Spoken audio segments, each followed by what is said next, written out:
and welcome for a new Chronic Vintage. Today we are celebrating 3,000 followers. Welcome for the new followers and thank you so much for the one who are following me since now 6 years into that journey into the Star Wars storyline.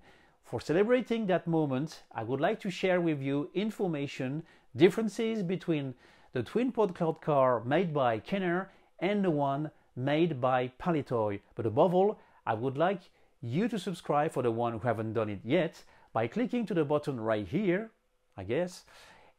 And now we can start the comparison between Kenner and Palitoy TwinPod cloud car.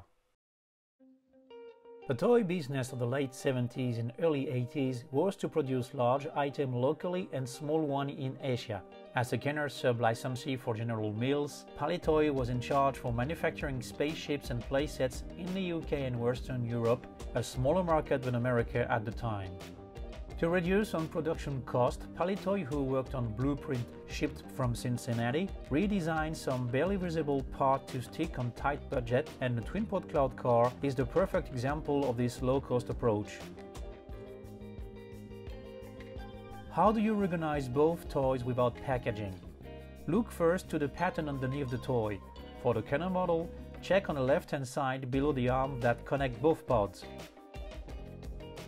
Palitoy patterns are stamped to the right-hand side and patterns are the same on both models. Design-wise, both ships are identical, only a few engineering details make the difference. And the first one is the cockpit hinges. The Kenner version is sturdier, as cockpit hinges are reinforced by a few millimeters to offer better grips to the hinges pod.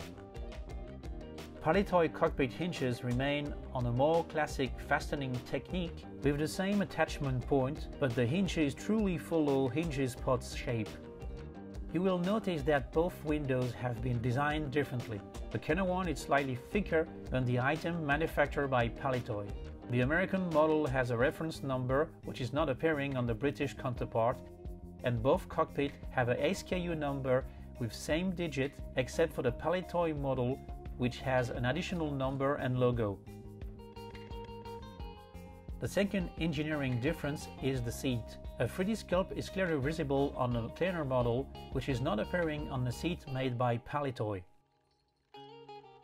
The lower part is also different, with a hole on a British model and several stripes are visible on the Kenner seat. Third and last engineering difference, the TwinPod's landing struts. There's a real engineering design difference between the two items, making the Palitoy version, let's say, less stable than the US counterpart. A closer look shows that the foot is shorter on the Cincinnati-built landing struts, leaving room for the fingers to slide it down, with a reinforcement who help to hold it in parking position. You can see that 3 stripes reinforcement are scattered throughout the part to stiffen it.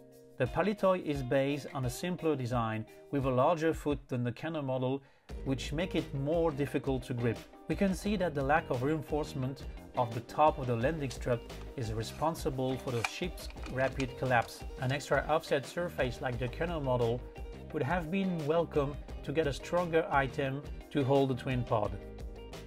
These are the elements you will need to know to identify the two versions manufactured by Kenner and Palitoy, and I hope this information will be useful to you in your hunt for one of those two TwinPod cloud car versions for your collection.